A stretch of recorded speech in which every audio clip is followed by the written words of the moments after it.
예수님은 참 분주한 사역을 하셨습니다. 그러니까 인기가 엄청 많았어요. 그렇다고 예수님의 분주한 사역을 추구한 건 아니고, 그러니까 사람들이 주님을 가만두지를 않았습니다. 오늘 본문 앞의 내용도 보면 예수님은 거라사 지방에서 그 군대 귀신 들린 사람, 그 사람한테서 귀신을 쫓아내 주시고 다시 이제 가버나움으로 돌아오셨어요. 그런데 가버나움에서도 사람들은 예수님을 가만 놔두질 않습니다. 엄청나게 많은 인파가 계속해서 몰려듭니다. 그렇지만 가만 보면 예수님께서도 그 많은 사람들에게 일일이 관심을 가져주시지는 못해요. 너무 많으니까. 다만 특별히 예수님의 시선을 끄는 사람들은 있었어요. 오늘 말씀은 어떤 사람이 그 예수님의 시선을 끌었는지 자세히 한번 살펴볼 겁니다. 예수님의 시선을 끄는 사람 중에는 야이로라고 하는 회당장도 있었어요. 회당장 야이로는 예수님의 발 앞에 엎드려서 12살밖에 안 된 자신의 딸이 죽어가고 있으니까 오셔서 살게 해달라고 간청합니다. 귀한 믿음의 소유자죠. 그리고 이 간절한 요청에 예수님은 야이로의 집에 가기로 결정했어요. 예수님의 주변에 있던 많은 무리들은 어쩌면 이번 기회에 직접 기적을 볼 수 있겠다는 그 기대감을 가지고 예수님의 주변을 다 에워싸면서 함께 막 이동을 합니다. 정말 많은 무리들이 부대끼면서 이동을 하고 있었어요. 이런 상황에서 이제 오늘 읽은 본문 말씀이 이어집니다. 이때 한 여자가 등장을 합니다. 회당장 야이로만큼이나 예수님의 시선을 끄는 인물이에요. 25절 말씀 제가 한번 읽어보겠습니다. 12해를 혈루증으로 알아온 한 여자가 있어. 12년 동안 혈루증을 알아온 여인이 등장합니다. 이 짧은 구절에 이 여인의 그 애달픈 삶이 고스란히 드러나 있어요. 12년은 긴 세월이죠. 지금도 10년 이상 어떤 질병에 시달리면 웃을 날이 없을 겁니다. 그런데 그 AD, 그러니까 기원 후 1세기, 지금으로부터 약 2000년 전 여성의 평균적인 수명을 생각해 보면, 당시 수명을 한 40살 정도로 생각해 봤을 때 여인은 인생의 3분의 1가량을 그 혈루병으로 고생했던 거예요. 그러니까 얼마나 고통스러웠겠습니까? 얼마나 비참합니까? 게다가 혈루증은 오늘날로 보면 그 만성 자궁 출혈병이라고 볼 수 있는데, 당시에는 부정한 병으로 인식이 됐어요. 그러니까 레이기 율법에서도 부정한 질병이라고 규정을 합니다. 곧 이 병에 걸린 사람도 부정하고 이 병에 걸린 사람과 접촉한 사람도 부정하게 됩니다. 그래서 당시에 결혼한 여자가 혹시 혈루증 같은 이 부정한 병에 걸리면 남편에게 버림받기도 했습니다. 이와 같이 혈루병은 한 사람의 인생을 개인적으로도 사회적으로도 영적으로도 완전히 버림받게 만들었습니다. 삶이 송두리째 망가지게 된 거예요. 그래서 이제 이 여인은 이름도 나오질 않아요. 마치 이 여인의 비참하고 그 외면당하는 그 삶을 설명하는 것처럼 그저 한 여자라고 나옵니다. 이 여인은 혈루병에서 벗어날 수만 있다면 뭐든지 다 할 수만 있을 것 같습니다. 그래서 본인이 할 수 있는 일을 다 해봤어요. 26절 말씀 함께 한번 읽어보겠습니다. 26절입니다. 시작. 많은 의사에게 많은 괴로움을 받았고 가진 것도 다 허비하였으되 아무 효험이 없고 도리어 더 중하여졌던 차에. 그나마 다행인 건 가난한 여자는 아니었던 것 같아요. 그래서 할 수 있는 일은 다 시도해봤습니다. 그러나 결론적으로는 그러한 시도가 여인을 더 비참하게 만들었어요. 많은 의사에게 찾아갔지만 더 많은 괴로움을 받았습니다. 의사는 괴로움을 덜어주는 사람인데 왜 괴로움을 당했을까요? 이제 생각해보면 당연한 일이에요. 그러니까 예를 들어서 우리나라에서도 그 몇십 년 전만 해도 이게 화상 입고 벌에 쏘이면 어떻게 하라고 했죠? 된장 발라. 된장 바르라고, 된장. 그럼 낫는다는 거예요. 근데 지금은 아무도 그렇게 안 하죠. 그렇게 하면 아마 인터넷에 난리가 날 거예요. 우리 애한테 된장 발랐다 이렇게. 하물며 이 고대 사회, 2000년 전 고대 사회, 지금보다 훨씬 더 심각한 수준이었어요. 비과학적인 진료가 엄청 많았던 거죠. 그러니까 주석을 제가 찾아보니까 고대 근동 지방에서 혈루병을 치료할 때 사용했던 방법들이 몇 개가 있는데, 그 중에 하나가 이 포도주에다가 이 마늘 같은 거를 섞어가지고 마시게 한다든지, 또는 환자를 그냥 막 깜짝 놀라게 해가지고 너는 혈루에서 일어서라 이게 외치는 거예요. 이게 치료법이에요. 이게 어이가 없죠. 그런데 돈은 엄청 많이 받은 거예요. 그거 해주고. 그렇기 때문에 그 12년 동안 많은 괴로움을 받고 가진 것도 다 허비하고 심지어 효과는커녕 증상이 더 중해졌다, 이게 말하는 겁니다. 그러니까 한 여인의 인생이 이제 나락으로, 완전 최악으로 치닫는 거예요. 그런데 이 괴로움을 받고 가진 것도 다 허비하고 증상이 더 심해진 이 삼중고를 겪으며 인생의 밑바닥을 경험하고 있는 그때 이제 한 줄기 새로운 희망이 들려옵니다. 우리 다 같이 27절 상반절만 짧게 읽어볼까요? 시작. 예수의 소문을 듣고. 그 예수라는 사람의 소문을 듣게 된 거예요. 절박한 상황에서 예수에 대한 소문이 들려옵니다. 예수라는 사람이 기적을 일으켜가지고 병 고친 게 한두 번이 아니라는 거예요. 걸어서 귀신도 쫓아내고 풍랑도 잔잔하게 하던 사람이라는 겁니다. 이 소문은 혈루병 걸린 여인에게 새로운 희망이자 마지막 희망처럼 다가왔어요. 이처럼 인생이 최악으로 치닫는다 느껴질 때 너무나 힘들겠지만, 아무런 힘도 나지 않겠지만, 그럼에도 오히려 그때 주님이 나를 찾아오실 순간이 점점 다가오고 있구나 라고 한번 생각을 해보십시오. 모든 것이 최악일 때, 모든 것이 가로막혔을 때 우리 주님은 불현듯 우리에게 찾아오시거든요. 가장 짙은 어둠 후에 주님께서 주시는 그 밝은 희망의 소식이 분명 찾아온다는 것을 꼭 기억하셨으면 좋겠습니다. 왜냐하면 우리가 약해져 있을 때 비로소 우리 주님이 강하게 일하시기 때문입니다. 우리도 약해져야 주님 의지하잖아요. 약했을 때 우리가 주님 의지하잖아요. 이 복된 소식을 들은 여인은 지금까지는 돈과 사람을 의지했다면 이제는 예수님을 의지해 보기로 합니다. 우리 다 같이 27절, 28절 말씀 함께 읽어보겠습니다. 시작. 예수의 소문을 듣고 무리 가운데 끼어 뒤로 와서 그의 옷에 손을 대니 이는 내가 그의 옷에만 손을 대어도 구원을 받으리라 생각함이려라. 아멘. 여인은 지체하지 않았어요. 예수님에 대한 확신과 간절함이 합쳐져 가지고 바로 실행에 옮깁니다. 매우 적극적인 행보를 보입니다. 여인은 비록 스스로 부정하다 여기기에 주님 앞으로 나가서 다가갈 수는 없었지만 무리 가운데 끼어서 뒤로 와서 주님의 옷에 손을 댑니다. 이건 정말 놀라운 행동이에요. 12년간 사람들을 피해 다니면서 생활하면서 부정한 자로 살아가던 인생이, 아무도 만질 수 없었던 그 비참한 인생이 예수의 소문을 들은 후 사람들 사이로 껴 들어와서 사람들을 가르고 만지면서 주님께 접근한 거 아닙니까? 이처럼 예수님의 이야기를 듣는다는 것 그 자체로도 우리에게 힘이 나게 하는 은혜가 있습니다. 혈루병 여인이 과거에는 감히 상상도 못할 행동을 하고 있는 것처럼 말입니다. 그 여인은 정말 예수님의 옷에 손만 대도 자신의 혈루증이 치유될 거라고 생각했어요. 정말 주님을 의지했습니다. 그러한 믿음으로 주님의 옷에 손을 댄 겁니다. 그때 여인에게 어떤 일이 일어납니까? 우리 29절도 한번 읽겠습니다. 시작. 이에 그의 혈루 근원이 곧 마름에 병이 나은 줄을 몸에 깨달으니라. 아멘. 12년간 고생하던 혈루 근원이 즉시 마르게 됐습니다. 12년의 세월이 무색하게 즉시 치유됐어요. 여러분 꼭 기억하십시오. 인내는 길지만 은혜는 순간이에요. 우리의 인내는 너무 긴 것 같아서 지칠 때도 있지만 하나님께서 인내하던 그 시간들이 완전히 잊혀질 만큼 순식간에 우리에게 은혜를 베풀어 주신다는 것을 꼭 기억하시기 바랍니다. 이것이 주님을 의지하는 사람에게 허락된 축복이에요. 축복. 그럼 이 지점에서 우리가 한번 생각을 한번 해보겠습니다. 그렇다면 과연 그 주님만 의지한다는 말은 대체 무슨 의미일까요? 생각해 보신 적 있으십니까? 대체 구체적으로 주님만 의지한다는 게 무슨 말인가? 요즘 시대를 생각해 보면 참 애매한 말처럼 느껴집니다. 왜냐하면 세상에는 의지할 것들이 참 많아요. 주님 말고도 의지할 것들이 많이 있습니다. 예를 들어 보겠습니다. 병에 걸렸어요. 그러면 당연히 병원에 가서 진료를 받고 치료를 받고 약을 먹어야 돼요. 심한 경우는 수술도 합니다. 당연한 일이죠. 그런데 만약 주님만 의지한다고 한다면 그럼 그 기도만 해야 할까요? 그건 아니겠죠.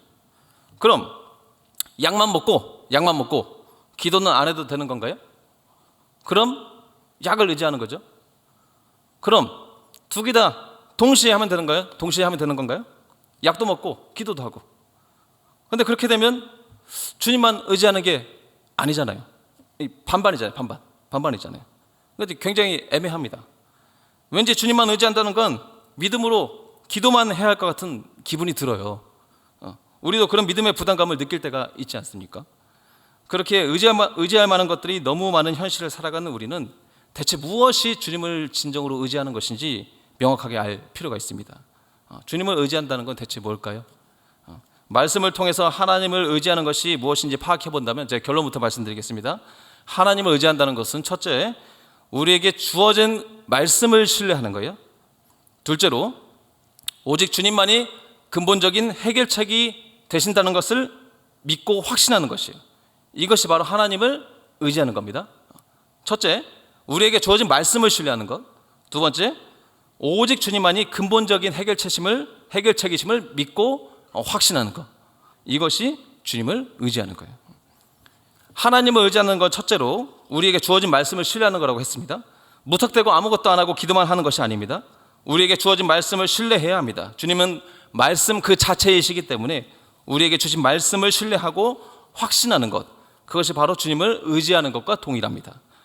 시편 56편 10절에 보면 이런 말씀이 있습니다. 내가 하나님을 의지하여 그의 말씀을 찬송하며 여호와를 의지하여 그의 말씀을 찬송하리이다.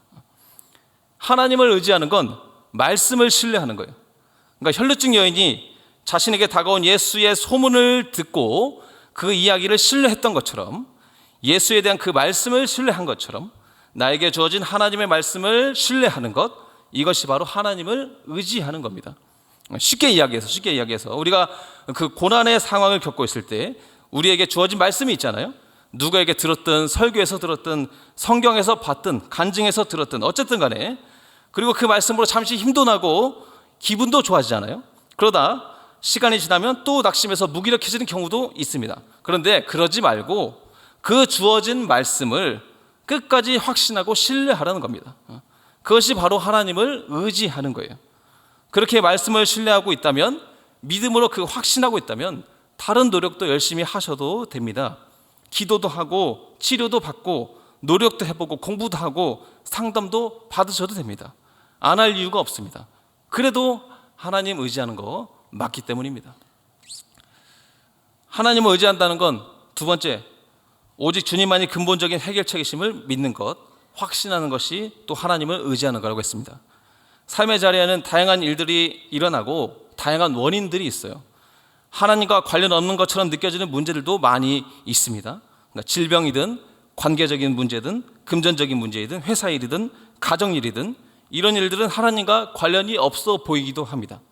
예를 들어서 관계적인 문제가 나에게 생겼는데 내가 하나님께 죄를 많이 지어서 관계적인 어려움이 생겼구나라고 생각하진 않잖아요. 관계적 문제가 생기는 이유는 서로 성향이 안 맞아서 그럴 수도 있고, 말 실수 때문일 수도 있고, 순간 욱해서 그럴 수도 있겠죠. 이처럼 삶의 많은 문제에는 다른 원인들이 있을 수 있지만, 여러 원인들이 쌓여서 그 문제가 빵 터졌겠지만, 그럼에도 오직 해결책은 주님만이 가지고 계심을 확신하는 것, 주님 안에서 그 문제들을 해결하고자 하는 것, 하나님의 방법대로 그 문제들을 해결하고자 하는 것, 이것이 바로 하나님을 의지하는 겁니다. 혈루증 여인도 마찬가지였어요. 혈루증 여인은 자신의 오래된 병마저도 의사가 아니라 주님께로 가까이 나아갔을 때 예수님의 옷자락을 만질 때 해결될 수 있음을 확신했습니다. 이것이 주님을 의지하는 겁니다. 그렇게 그 많은 군중 속에서도 주님의 시선에 확 들어오게 된 겁니다. 한 이야기를 하나 들려드리려고 하는데요. 우리 장신대 총장님 중에 김명룡 총장님께서 하신 이야기였어요. 그래서 되게 흥미로운 이야기여서 한번 들려줄까 합니다. 이제 어느 멕시코의 그 선교사님 이야기예요. 이 선교사님이 어느 날 큰 사고를 당해서 그 임사체험을 경험하게 됩니다. 그 임사체험은 그 심정지가 와서 아예 사망 판정을 받은 후에 일정 시간 지난 후에 다시 살아나는 사람들이 있거든요. 아주 간간이 있습니다. 그 희귀한 경험이 있는데 그 죽어 있는 순간에 경험했던 어떤 환상이나 희귀한 경험을 의미해요. 그러니까 임사체험은 우리의 의지가 아니고 잠깐 죽어 있을 때 아주 간간히 그런 일들이 있는데 그때 경험하는 거예요. 근데 이게 이제 임사체험이 좀 기독교에서도 많이 주목하고 있는 현상인데, 어쨌든 이 선교사님이 잠시 사고를 당해서 잠시 죽게 됐어요. 사고를 당해서. 그런데 갑자기 죽게 됐을 때 이제 예수님을 보게 된 겁니다. 그런데 한 번에 예수님인 걸 알아보겠다는 거예요. 사람들이 당신은 예수님 본 적도 없으면서 어떻게 알아봤냐? 라고 물었지만 그 질문은 맞는 말인데 그냥 바로 알아보겠더래요. 그래서 주님 앞에 그냥 딱 섰습니다. 그런데 그 순간 자신이 살아왔던 일생이 한순간에 이렇게 쫙 펼쳐지는 걸 경험했대요. 막상 자기의 삶을 직접 보니까 자신의 삶이 너무나 부끄러웠답니다. 그런데 그 옆에 이 마귀도 있었는데 이 선교사님의 부끄러운 모습들을 이것저것 뽑아내고 있더래요. 부끄러운 모습들을, 숨기고 싶은 것들을. 그렇지만 반대로 주님께서는 표정에 아무런 미동도 없으신 거예요. 주님은 내가 이미 알고 있지만 다 용서했다라는 표정으로 전혀 동요하지 않으셨대요. 오히려 주님께서는 그 선교사님이 잘한 모습들을 이렇게 하나하나 뽑아내시더라는 겁니다. 그러면서 칭찬을 해주셨대요. 근데 진짜 부끄러운 것은 내가 잘한 일이 참 많았으면 좋겠는데 너무 적더라는 겁니다. 내가 교회에서도 여러 봉사를 많이 했는데 그런데 그 순간 이제 알겠더래요. 내가 교회에서 봉사했던 그 많은 것들이 사람에게 보이기 위해서 봉사했다는 것을 내 스스로가 그냥 그 순간 알게 됐더래요. 그런데 이분이 아주 놀라운 말씀을 또 하셨는데, 우리가 보통 주님께서 잘했다고 칭찬하는 것이 선한 일을 많이 했던 것을 칭찬할 것 같은데, 주님께서 이 선교사님이 첫 번째로 잘했던 걸 딱 뽑아냈는데 그게 뭐냐 하면, 자기가 사업을 하다가 완전히 쫄딱 망했을 때 인생 밑바닥에서 내 가족들은 어떻게 사나, 내 자식들은 어떻게 사나, 나는 어떻게 사나 낙심해 있을 때 너무나 기가 막혀서 땅바닥에 엎드려 가지고 기도를 했답니다. 그런데 예수님께서 그걸 첫 번째로 뽑으시더라는 거예요. 이게 네가 잘한 일이다, 이렇게 말씀하시더라는 거예요. 그러니까 하나님을 의지하고 기도했던 그 모습이 하나님께서 가장 칭찬하시고 기뻐하시던 모습이었다는 거예요. 봉사가 아니고 섬김이 아니고 헌신도 아니고 하나님께 납작 엎드려서 기도하고 의지했던 그 모습을 주님이 제일 먼저 뽑으셨어요. 그래서 히브리서 기자는 이렇게 이야기합니다. 믿음이 없이는 하나님을 기쁘시게 하지 못하나니 하나님께 나아가는 자는 반드시 그가 계신 것과 또한 그가 자기를 찾는 자들에게 상 주신이심을 믿어야 할지니라, 이렇게 말합니다.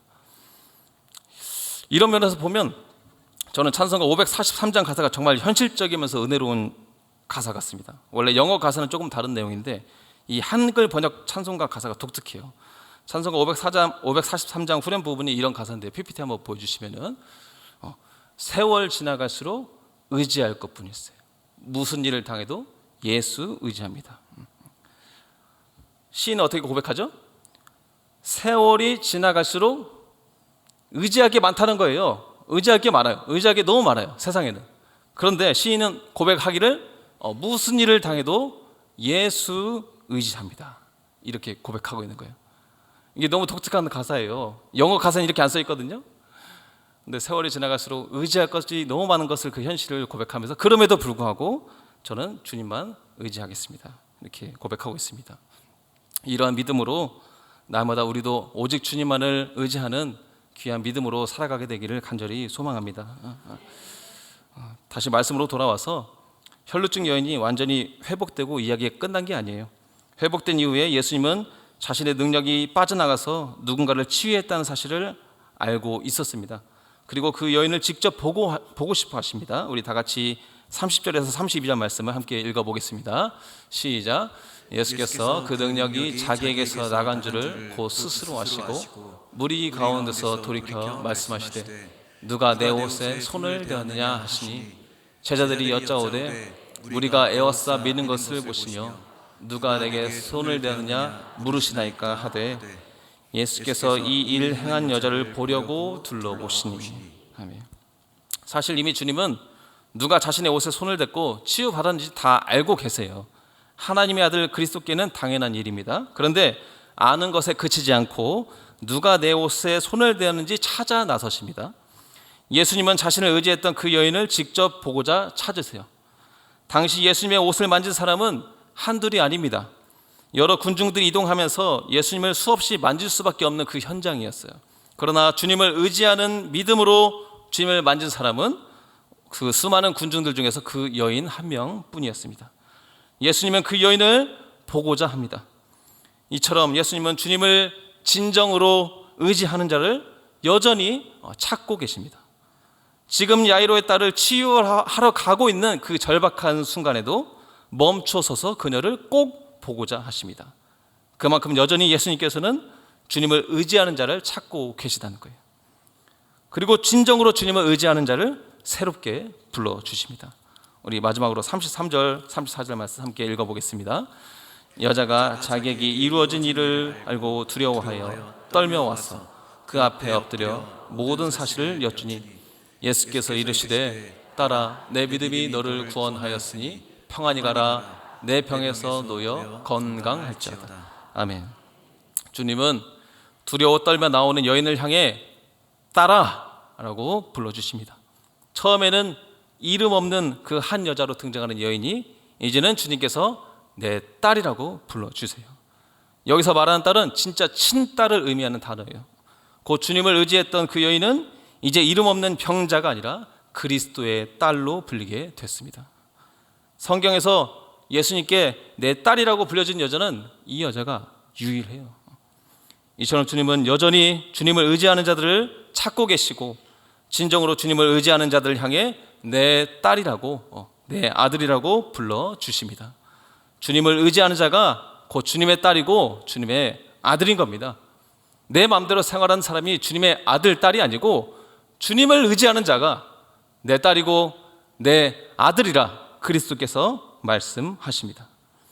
또한 그 여인에게 평안히 가라 내 병에서 놓여 건강할지어다 말씀하신 것처럼 주님을 의지하는 당신의 자녀들이 평안하기를 그리고 문제에서 해결받기를 축복해 주십니다. 이것이 우리를 향한 주님의 마음이십니다. 그렇게 오늘도 우리 주님은 자신을 진정으로 의지하는 자들에게 나의 딸아, 내 아들아 라고 불러주시며 내 딸이, 내 아들이 진정으로 평안하기를 문제에서 해결받기를 축복해 주시는 것입니다. 이제 말씀을 마무리하려고 합니다. 오늘은 여전도의 헌신 예배로 우리 여전도 회원들을 함께 예배하는 날입니다. 우리 여전도 회원들 하면 가장 먼저 떠오르는 이미지가 아마도 봉사일 겁니다. 그러나 저는 말씀을 힘입어서 여러분에게 새로운 정체성을 심어드리고 싶습니다. 여러분들이 열심히 봉사하며 헌신하고 있지만 저는 바라기는 그 위에, 그 봉사 위에, 헌신 위에 하나님께 더 기도하는 여러분이 되시기를 소망합니다. 봉사 위에 더 하나님을 진정으로 의지하는 여러분이 되기를 바랍니다. 여러분이 더 주님을 의지하고 주님께 기도할수록 하나님은 여러분의 삶을 더욱 기뻐하실 겁니다. 그리고 여러분에게 내 딸아 라고 불러주실 것입니다. 내 진정으로 의지하는, 나를 진정으로 의지하는 내 딸아 라고 불러주십니다. 그리고 내 딸들이 평강하기를, 또한 모든 문제에서 해결받기를 주님께서는 선포해 주실 것입니다. 이것을 기억하며 날마다 주님을 의지하는 삶을 살아가는 우리 모두가 되기를 간절히 소망합니다.